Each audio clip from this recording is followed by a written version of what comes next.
لسبب ما انا مش عارفه لحد دلوقتي. الناس فهمت انه ما فيش حاجه اسمها لغه مصريه قديمه، وانه اللغه العربيه هي تطور للغه المصريه القديمه. يا جماعه ما فيش حاجه اسمها كده خالص.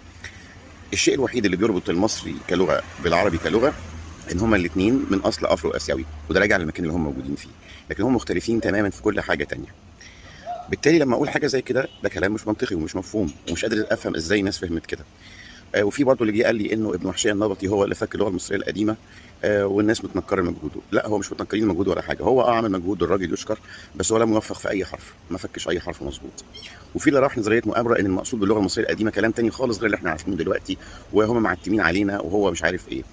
فيعني شعورك بالانتماء للعروبه ده ملوش علاقه خالص باللغه، انتمائك وانت حر فيه، لكن هو ما يجبرش العلم ان هو يمشي وراء انتمائك. هل انت مستتر تكون مصري ومش جاي مش قادر تحس انه ما ينفعش تكون لغتك ديت لغه بيتعبر عنها منها لنفسها، فلازم العربي هو اللي يشيلها عشان توصل للناس؟